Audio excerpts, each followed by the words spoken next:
오늘의 10분 말씀 고린도 후서 1장 1절서부터 11절까지 말씀입니다. 고린도 전서와 고린도 후서의 저자는 그 본문에 나와 있듯이 사도 바울입니다. 죽음을 이기고 부활한 예수님께서 사도 바울을 다메섹에서 처음으로 찾아와 주셨고 그를 선택했습니다. 그리고 지금 약 20년이라는 시간이 흘러 고린도 후서를 쓰게 되는 상황입니다. 그의 삶은 고난이었고 축복이었습니다. 예수님께서 유대인이 아닌 이방 민족을 구원하기 위해 바울을 선택한 것은 그에게 있어서 축복인과 동시에 복음의 사명을 감당하기 위해 그는 많은 전도 여행을 떠나며 결국 순교까지 하는 그의 삶은 고난의 연속이었습니다. 고린도 지역과 사도 바울의 인연은 그의 2차 전도 여행 때였습니다. 사도행전 18장을 배경으로 하고 있습니다. 사도 바울은 2차 전도 여행 때 고린도 도시에서 예수님의 명령으로 약 1년 6개월간을 머물며 그곳에서 복음을 증거하고 가정교회를 세워나갔습니다. 하지만 고린도 지역은 만만한 지역이 아니었습니다. 서쪽으로는 로마가 가는 길이 있었고 동쪽으로는 소아시아 길로 가는 중간에 있는 항구 도시였습니다. 그리고 기원전 약 27년부터 아구스투스 황제에 의해 아가야의 지방의 수도가 되었습니다. 그때를 기준으로 다양한 사람들이 이주를 하게 되었습니다. 퇴역군인들, 여행객들도 많았고요. 노예들도 많이 왔었고요. 장사하는 사람들이 붐비면서 크게 세 가지가 발전하게 됩니다. 첫 번째는 무역을 통한 경제가 번성하게 됩니다. 두 번째는 정치적으로 또 발전이 되고요.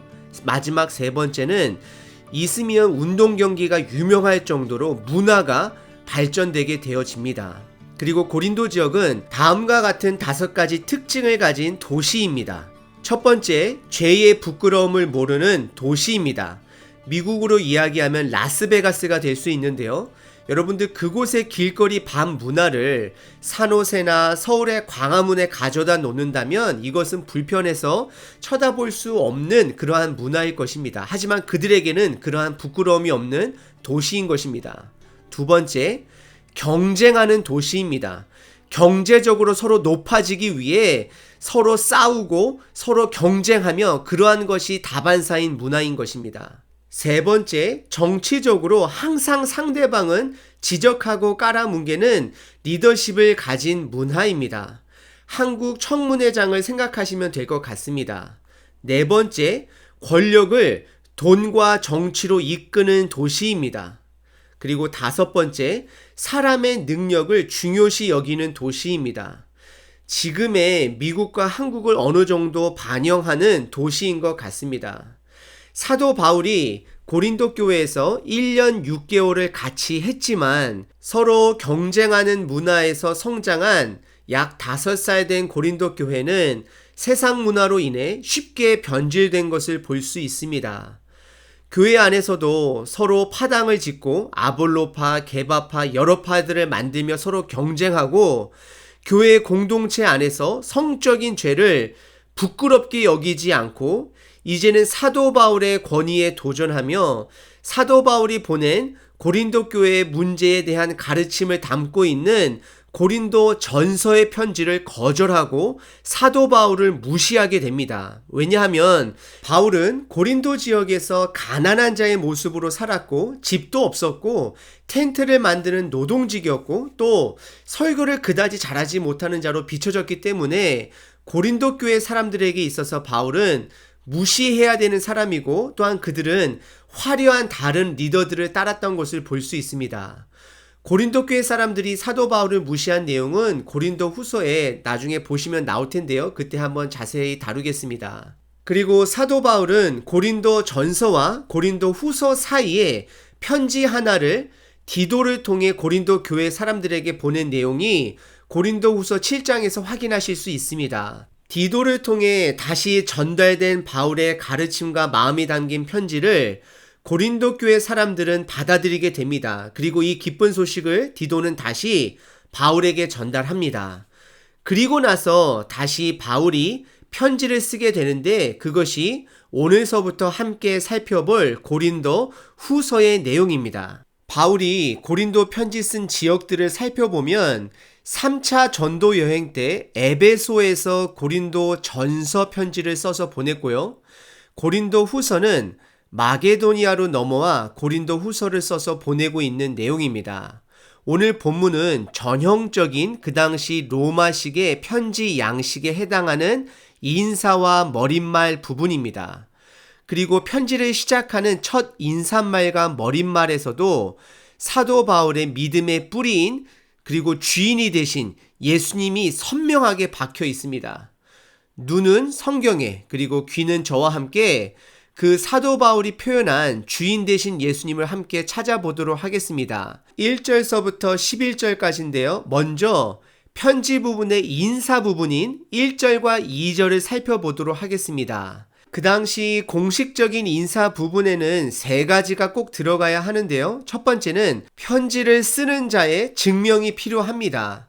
1절에 하나님의 뜻으로 말미암아 그리스도 예수의 사도된 바울이라고 본인을 증명하고 표현하고 있습니다. 그리고 두 번째는 편지를 보내는 사람의 이름이 나와 있어야 합니다. 지금은 이메일이나 여러 가지 우편이 발달되어 있기 때문에 그럴 필요가 없지만 그 당시는 먼 거리는 사람이 직접 편지를 전달해야 되기 때문에 오늘 본문에 디모데라는 이름이 나오면서 디모데가 그 편지를 전달한 것을 확인시켜 주고 있는 내용입니다. 그리고 세 번째는 누구에게 보내는지 수신자가 나와야 합니다. 1절에 보시면 온 아가야 지역에 있는 가정교회들에게 편지한다라고 말하고 있습니다. 그리고 2절에 전형적 편지 인사 단어인 로마식 은혜라는 말과 함께 유대 문화인 샬롬이라는 말, 즉 평강이라는 말을 덧붙입니다. 그리고 예수님이 가르쳐준 주기도문을 연상하게 하는 하나님 우리 아버지와로 시작하며 주인 되신 예수 그리스도로부터 그 은혜와 샬롬이 있다라는 것을 인사말에서 지금 사도 바울은 강조하고 있습니다. 인사를 통해서도 사도 바울이 예수님이 그의 주인이고 그분이 사도 바울의 뿌리임을 지금 드러내고 있는 것입니다.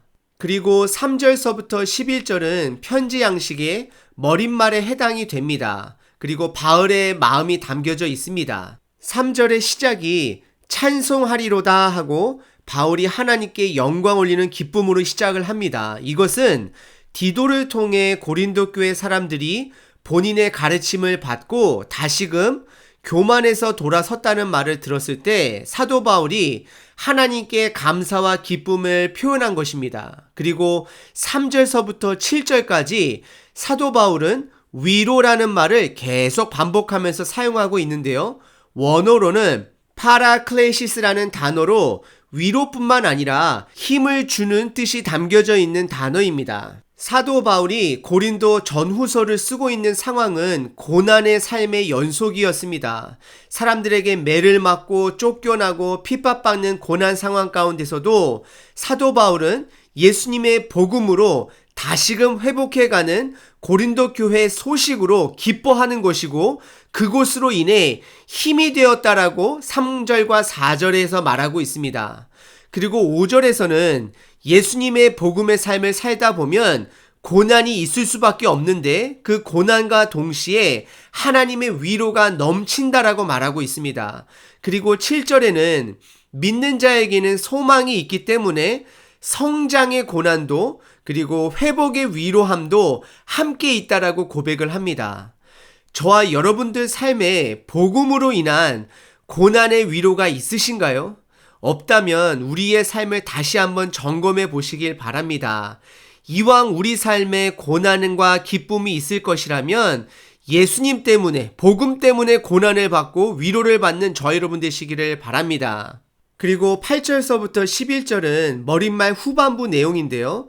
8절에 바울은 고린도 교회 사람들에게 믿음의 형제자매로 그의 어려운 삶을 함께 나누길 원하는 모습을 엿볼 수 있습니다.